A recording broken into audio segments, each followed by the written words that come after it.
Greetings one and all. Hope you're well today.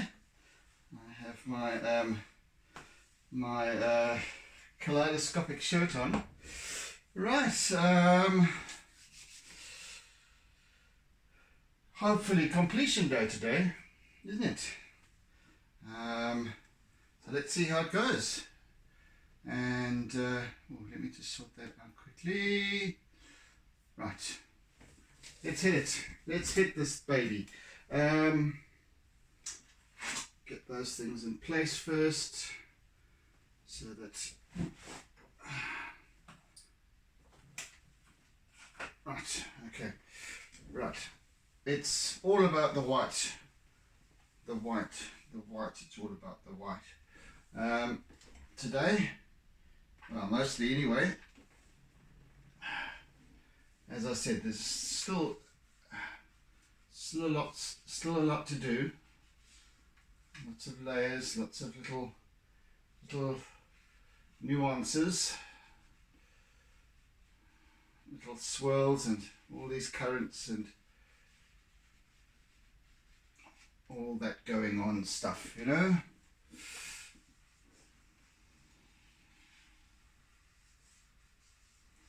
So again, working with the energy of this piece, feeling into it, feeling into the what's it like to be there sort of thing.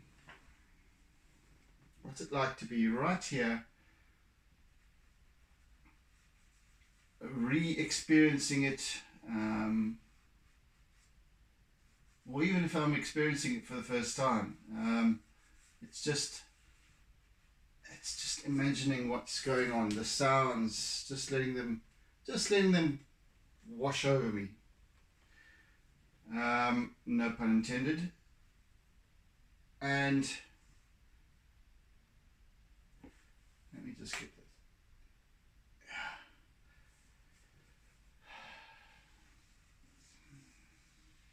And then feeling the surge of this water, feeling how I imagine these little ripples of back surge and so on, and where it meets the oncoming swell.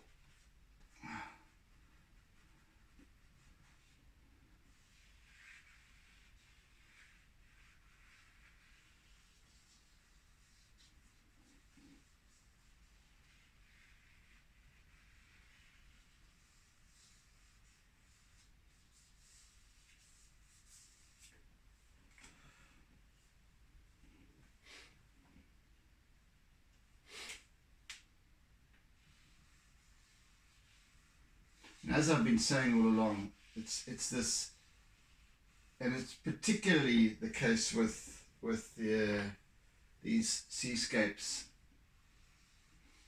is that the line work ultimately, and I say this every single time, but the line work brings it all together. The line work kind of makes sense of it all. The line work depicts the topography,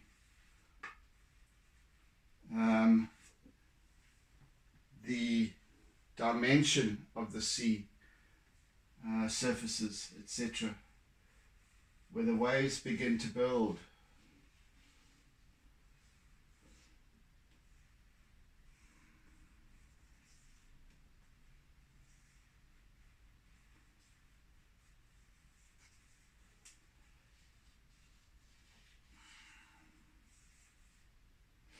Just want to use some Conte for this as well.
So within this little spot over here, and this is just off center. The center of the page. Oh, actually, this piece is not quite in the center. The center is about there. So this focal point over here, that's our initial focal point of this collapsing wave or crumbling wave. Secondary focal point is down in this area. So we've got this whole sort of S-shaped thing going on here. But there's this, as this wave reaches higher and higher, I feel a song coming on. We've got this, it's an interesting thing because it's almost a double refraction because as the wave reaches up, the water reaches up the swell, the tip of the swell, now it becomes thinner and thinner. Now we have the sunlight refracting through it. We've also got an undersurface now to the, don't forget we have reflection of the surface of the water, right? But we've also got reflection of the inside surface, the undersurface of the inside of the wave, which is reflecting back onto the other undersurface, if you know what I'm saying. So we've got almost this prism effect taking place. So we've got loads of wonderful, delicious colors taking place over here. Well, mostly in terms of the blues, and yeah. So as it becomes clearer and so on towards the surface, and so in other words, this is why you start seeing when artists are depicting this backlighting to a wave, there's many things going on here, and you kind of again just need to feel them. You need to feel them rather than actually look and see what ask why you're seeing what you're seeing, not try to depict what you're seeing, because when you understand why, what's going on, the kind of the mechanics of the situation, then you'll understand this is why the colors are so. And that's quite interesting.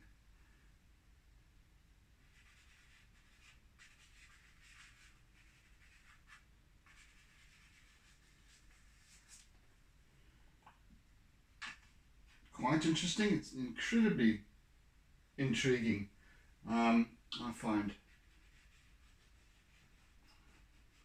And then, even then, you've got this, now you've got this jiggly surface. So with that, you've got multiple different reflective surfaces. They're all changing all the time. And you've got this. No, but it's a spot like this. It's just, what am I even? I'm even struggling to describe what's going on here.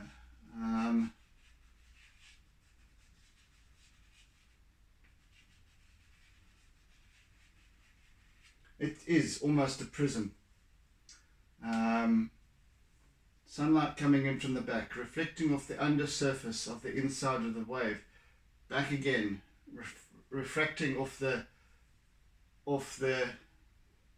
nearer inside surface, back again to the back inside surface, and so on, and then out, and then you can still see into it, and almost through it. So there's a whole bunch of fascinating dynamics taking place here. And you can imagine the sort of activity now. It's almost like a reaching a crescendo. what is reaching its crescendo. And there's this tension and I'm about to crash. that sort of energy. And so then to me it becomes about feeling that energy, feeling that light, seeing the light, seeing how it's working, how it bounces off, how it dances on the wave, inside the wave, water, and all around. It is a dance. There's a whole untold choreography going on with the ocean in any given moment. Never scripted, but all in perfect order. Everything works as if it's been practicing for eons.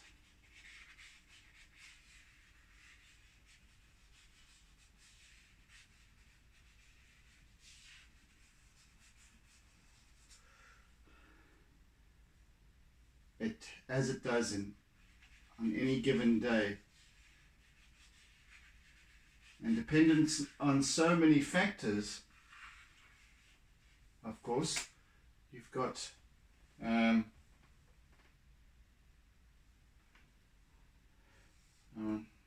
just let me think a moment, sorry.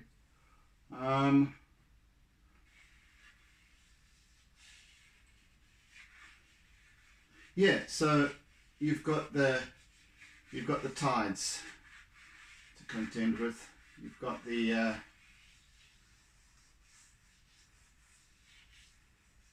different time of the month, so that will determine whether the tides are higher or lower, or you've got the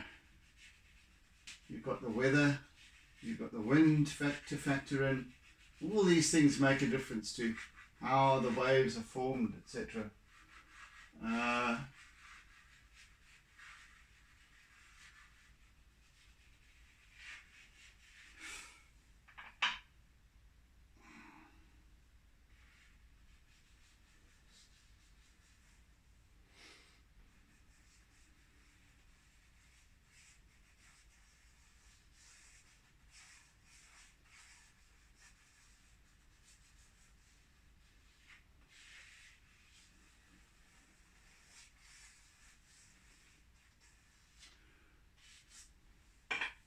As I sit here working, I'm wondering, am I going to finish this today? Am I going to finish this today? Goodness, so we've got all these elements, these different factors to contend with, and they all play a role in determining what the overture is going to be.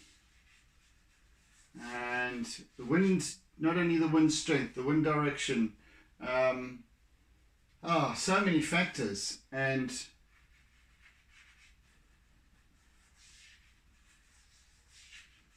they all play a role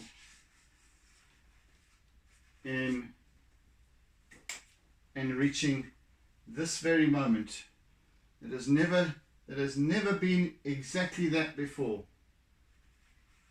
and never will again. That's what I find to be, quite amazing about water in action. It doesn't matter whether it's a waterfall or whatever it is. It's you're never going to capture exactly that same frame. If you able to freeze frames like with a photograph, you will never ever capture that same frame again. If you're zooming in on the water itself, never ever ever. Always in every single instant, there are different dynamics. Isn't that quite an incredible thought? So it's a once in a lifetime viewing.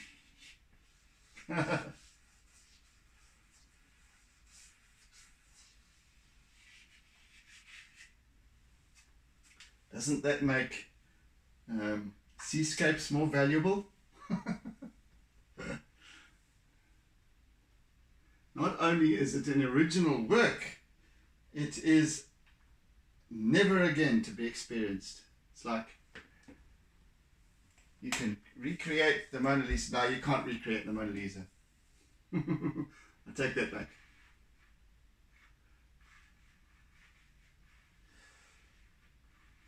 But you know what I mean.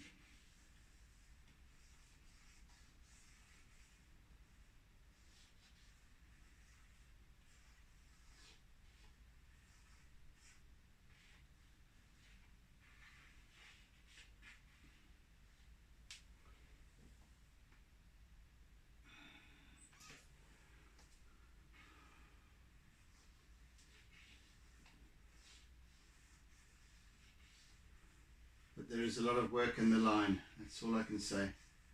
Lots of work in the line, and I do not want to rush it. That's why I said I hope to finish today. But if I am finding myself wanting to rush, I'm going to opt for tomorrow. Because I still have quite a lot of acrylic work to do as well.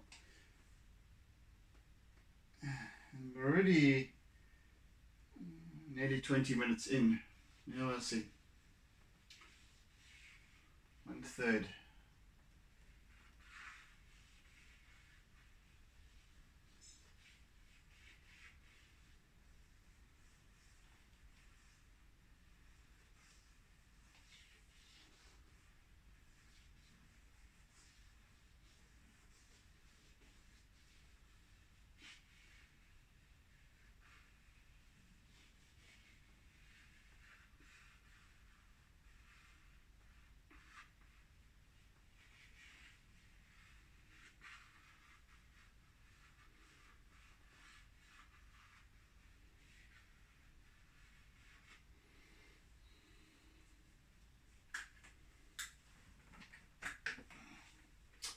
Oh goodness, you know I also want to put a little bit of cloud in and things like that. I'm actually going to opt for tomorrow, I think, just to be on the safe side, because not that it makes any difference whether I do or I don't at this point, because yeah, but I think I shall.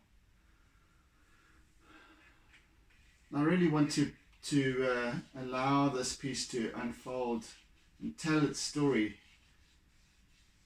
to its fullest expression, and I don't want to rush it. I want to be careful with this, and these spidery lines, this network of line is the real telling of the story.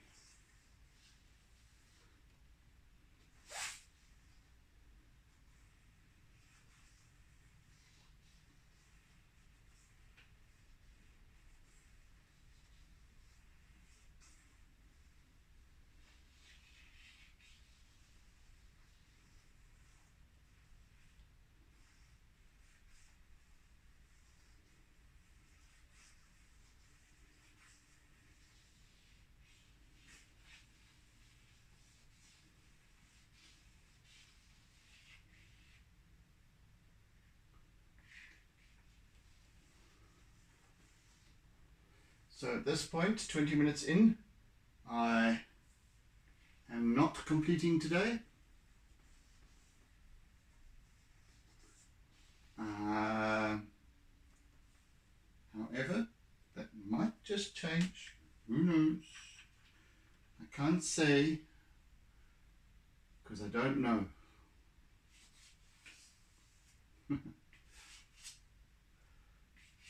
Can't say because I don't know.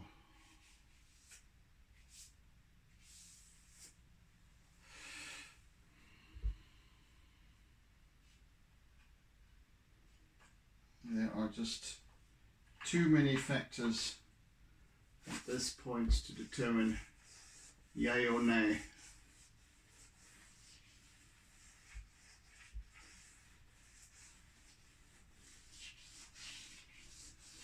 All that will really affect is whether I get up earlier tomorrow morning or not.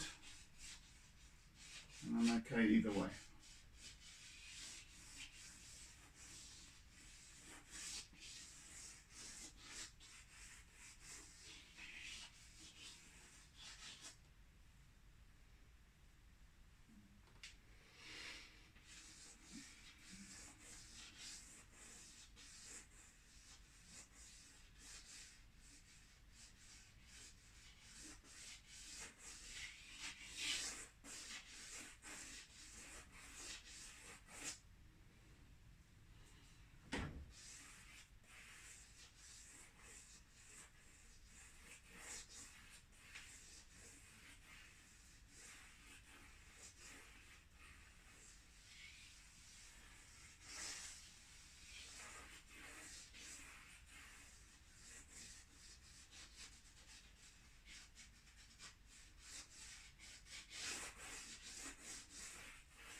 I think I require a little bit more white again down here.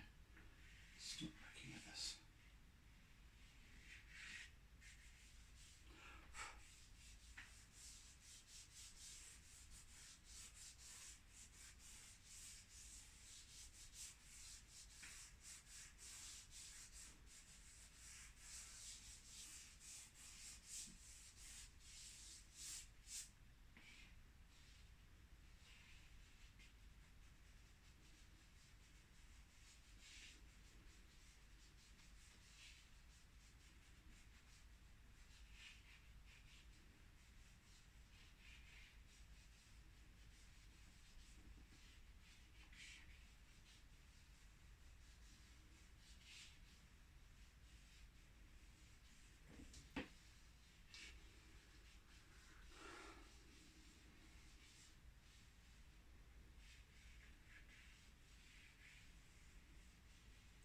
These swirls and twirls of current over here are almost reminiscent of marble, or in this case, in these colors, jade. The milkiness in it.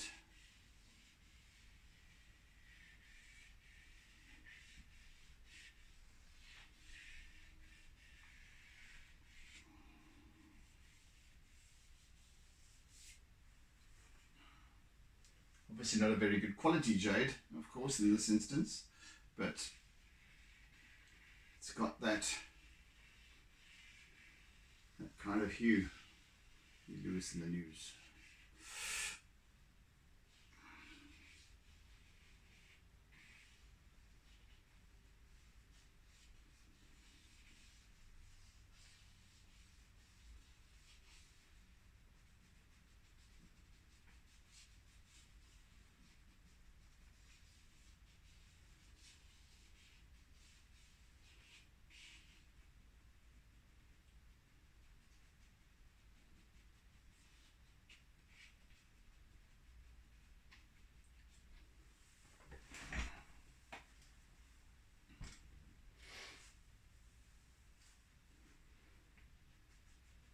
Yeah, there's a great deal more line work than there has been, I think, in any of my other seascapes.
Yeah, the after the racing start that I had with this piece, I mean, it came together so rapidly.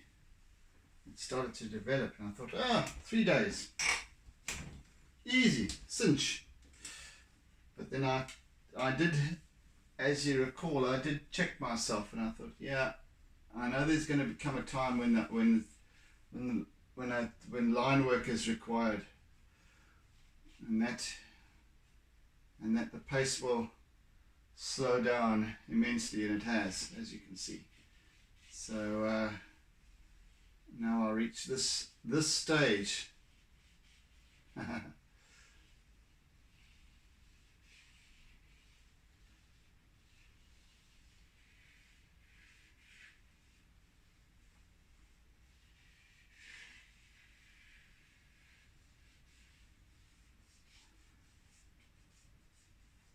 So, you know,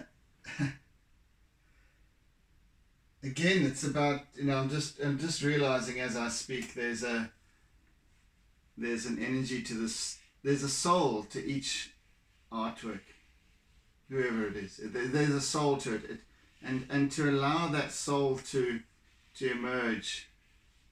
This is exactly why I say to let go at the early stage, in the early stages, because it needed its pace. It needed to set its own tempo,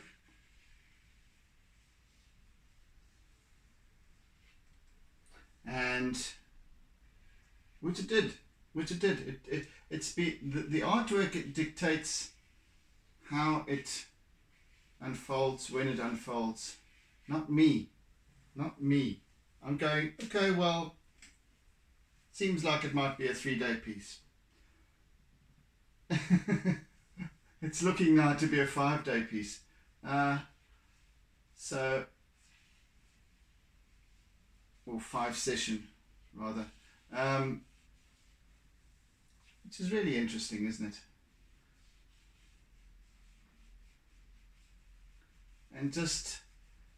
And it just backs me up on my theory about letting go, and that I'm not the only role player.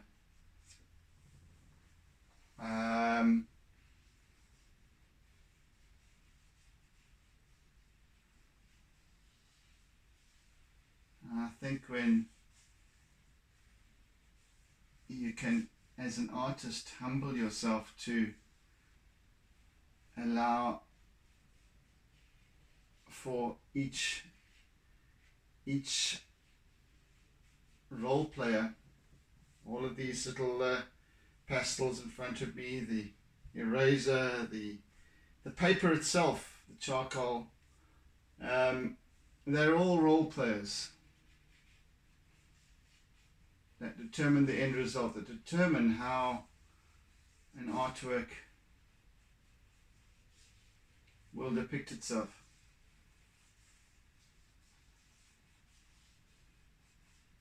And then there's, of course, the subject matter.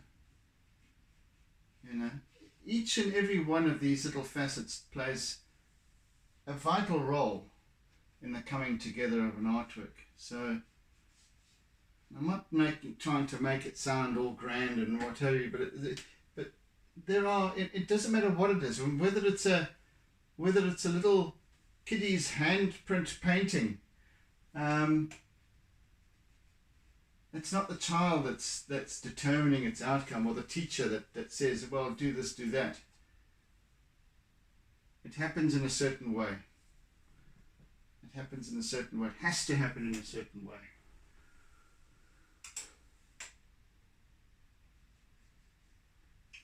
And it actually takes a load off the artist, the arter. The arter.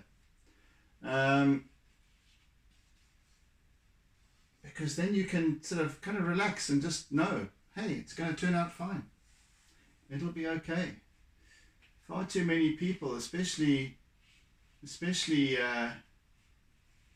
beginner artists, and I still even consider myself a beginner artist at times, because I'm learning so much every time with every piece. But so many beginner artists really feel themselves pressured towards doing the right thing.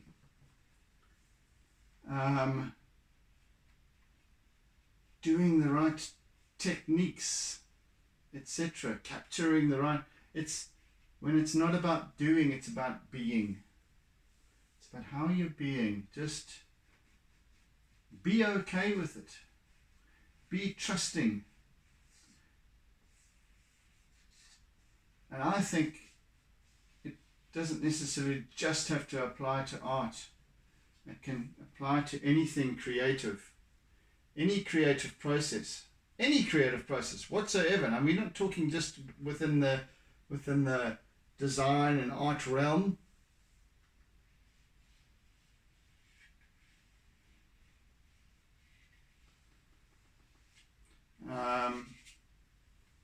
Or even in terms of writing, accounting. Okay, I'm stretching a little bit there, but yeah, creative accounting is a different thing altogether. But I think that, but yes, I mean, realistically, yes, anything where there's creativity, getting good results, being successful as an attorney, as a plastic surgeon, whether it's a carpenter or a bricklayer or it's not just the money. Why do people gravitate towards these certain professions and so on, ultimately? Why do they enjoy them so much? And why do some of them stagnate and just be that forever, and complain about it all the way, and others make something so much more of it? A bricklayer turning into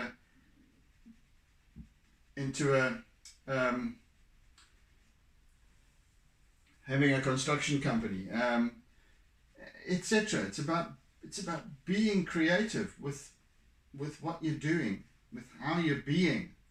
And that's what is just the very essence of... Oh, man, come on.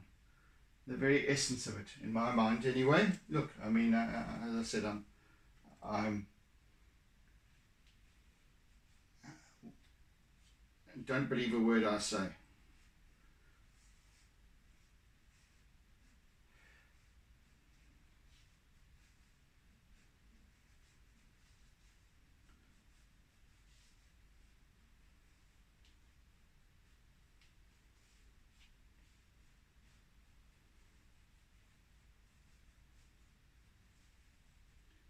We tend to focus far too much on the doing and not even realizing that there's a being involved as well.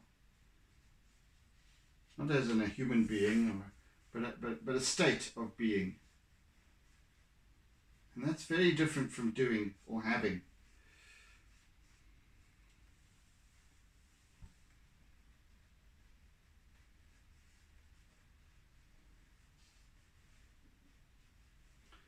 And now I'm just imagining this. There's these little turns and so on the surface of the rock that's creating these little patterns.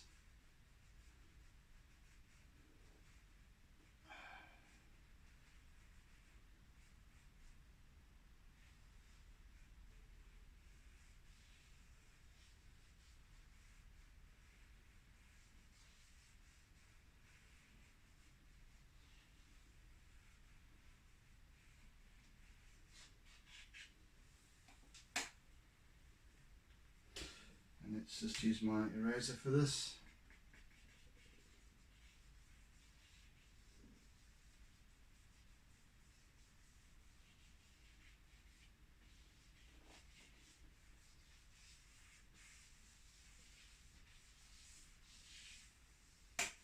just using the short flat edge, just to, and just create a general blend, smoothing out.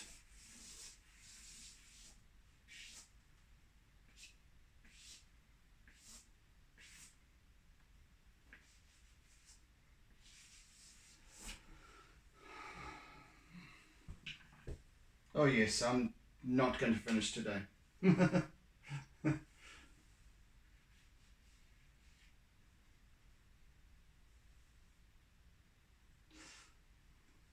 Anyway, I'm enjoying this far too much to want to complete it today. Yeah.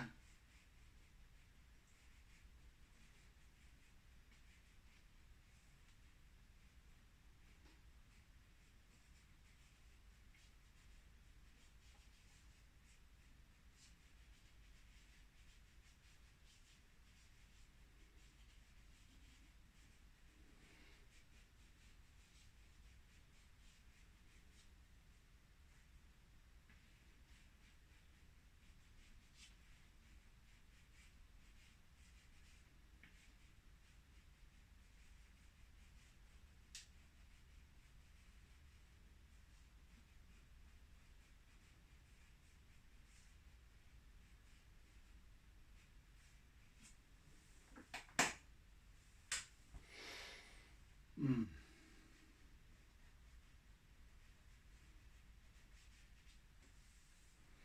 And you can perhaps see why this particular area that I'm working on here is my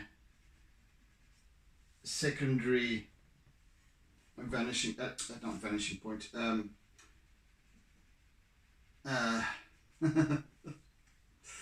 you know what I mean, focal point.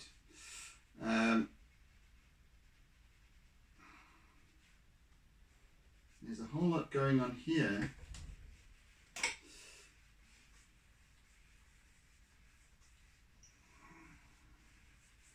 There's a whole hive of activity, back and forthing, around and abouting, to do with this rock over here. And you can see how I've already worked this this area. I've already worked it with some blue and some turquoise, and now, as I said, I smoothed it out with my eraser, and now I'm coming back and working over it again, and it shows up as another layer on top, and so I go.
I want to just create some disturbance,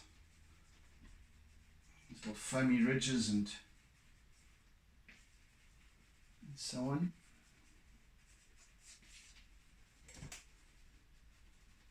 It's still a line, but it's just a different kind of line, just a different form of expression.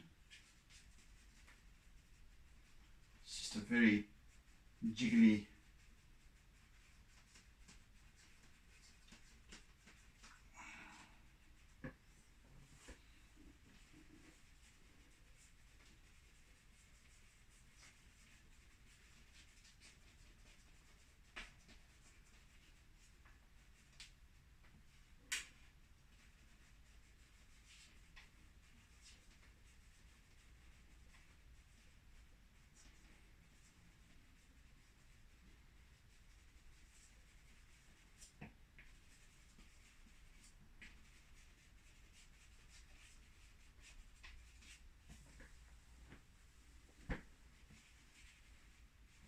And there's loads and loads of these, you can see. As I said, this whole area is more or less white, but it's got so many different little nuances to it.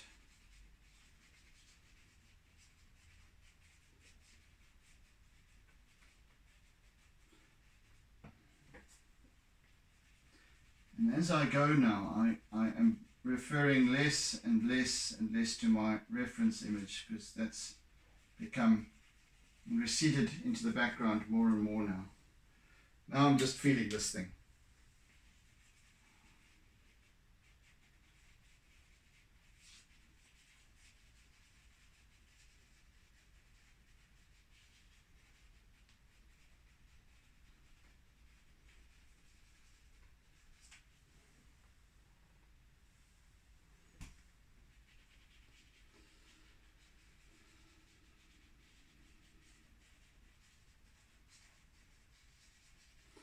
And as crazy as it sounds, I still maintain I'm not working on detail. I can't get detail, and yeah, it does sound crazy, and even as I say it, it sounds crazy. But from here, I'm thinking of the viewpoint at which you and I are sitting, and I'm sitting right with it, working with it right up close.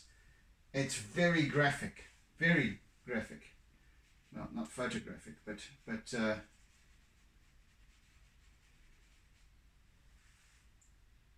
there's just smudges going on at this point.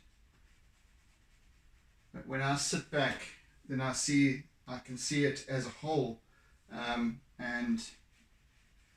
then it starts to take on this dynamic form that appears to be incredibly detailed, and I can't explain that. Not really. All I can say, and all I can maintain and reiterate, is that it's about the energy of an artwork, and I never perceived this before.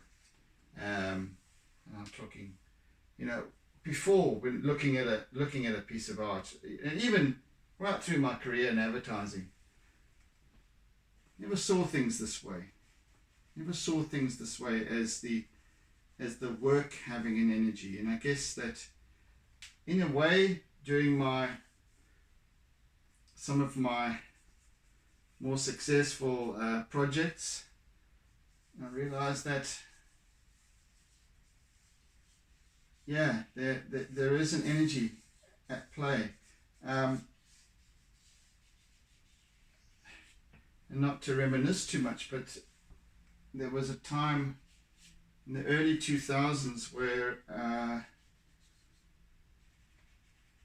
the Unilever brand Sunlight engaged me to redesign not only the packaging and the labeling, but the product of Sunlight dishwashing liquid, specifically the 750 milliliter bottle,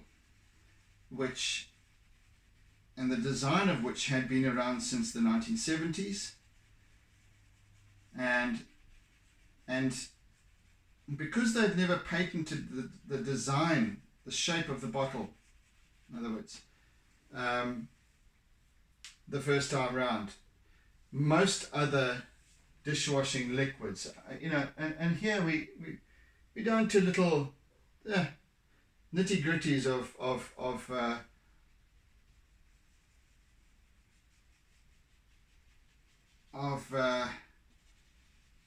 walking down the aisles at the shopping centre. You don't actually pick these things up necessarily, and see how things have changed. But anyway, so they hadn't patented the design originally, so all the other and of course sunlight is the kind of benchmark. It always has been the kind of benchmark in terms of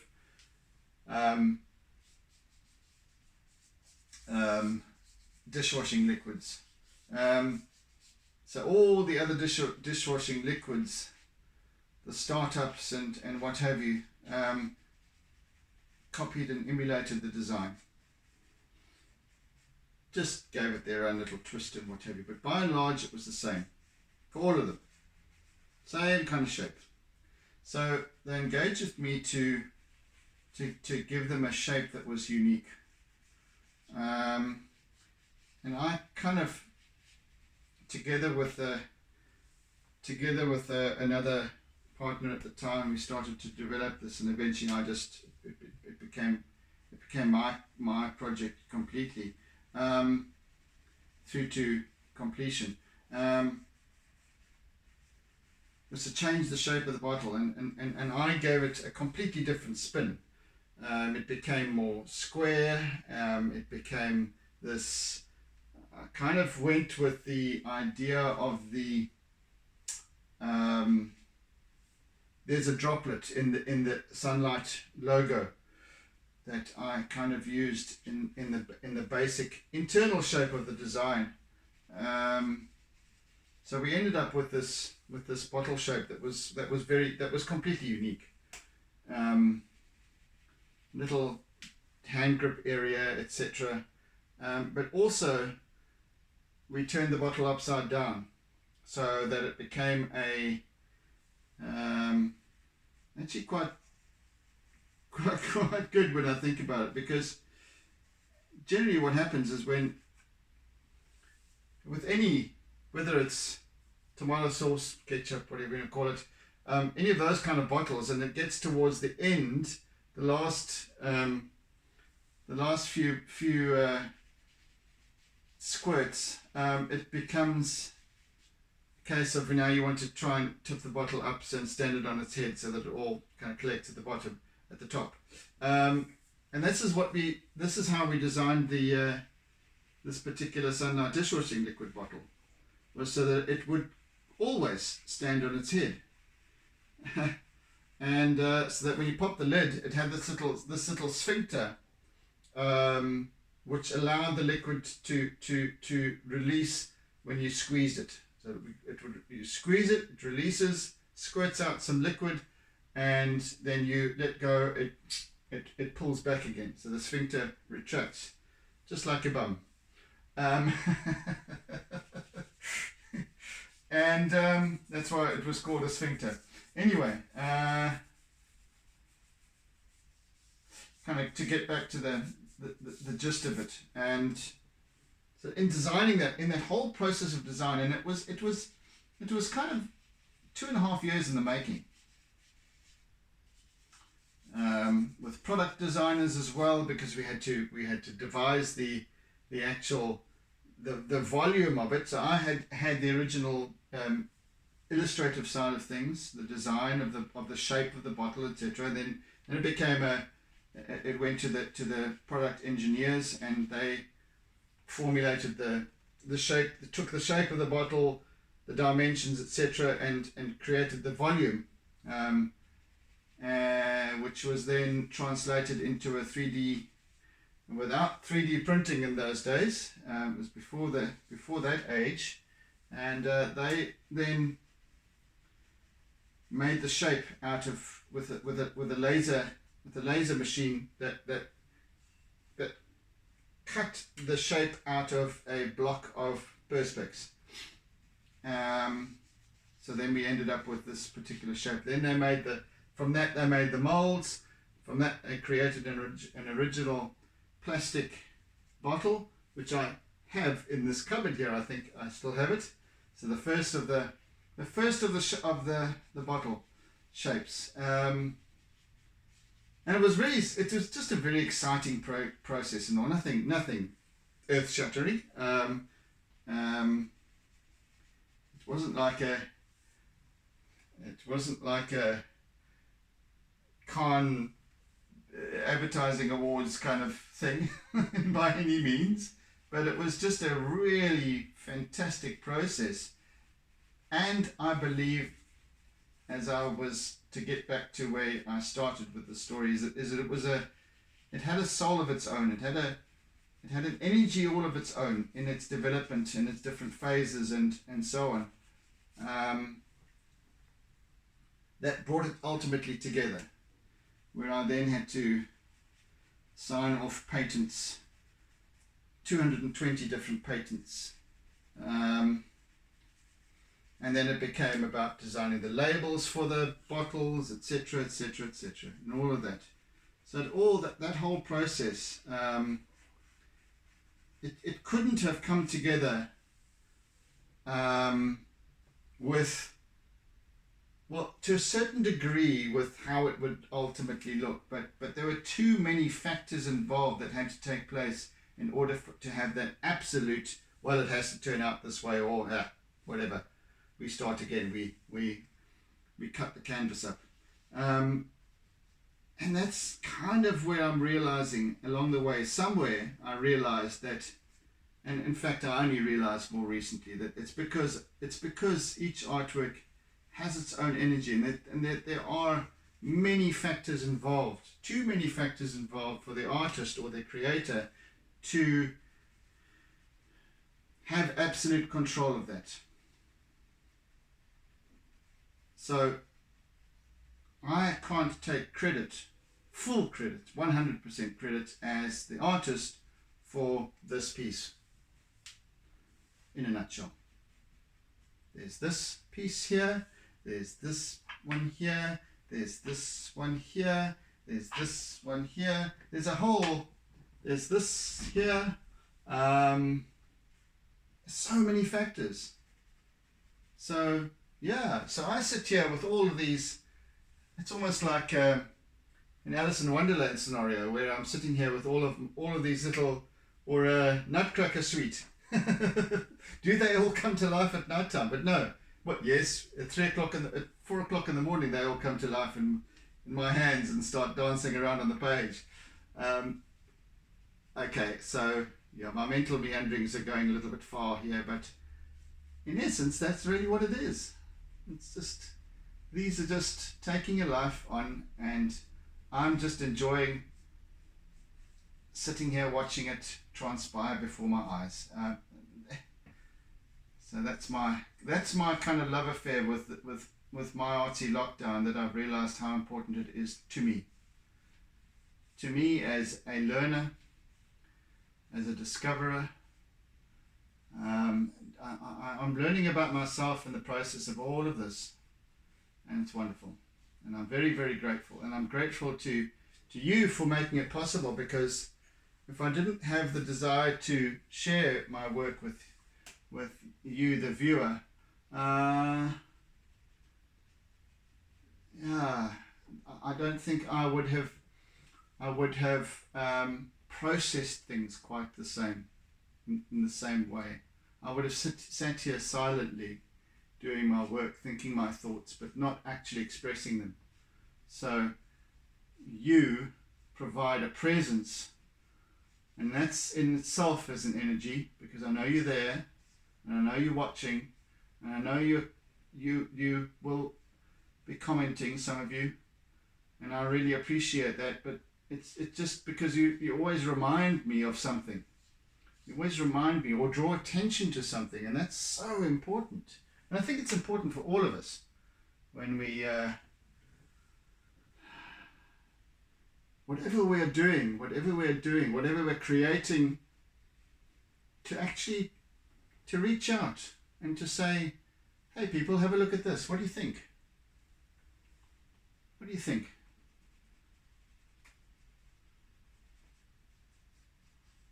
Describe what you're doing, share what you're doing and how you're doing it, and more importantly, why you're doing it in a certain way.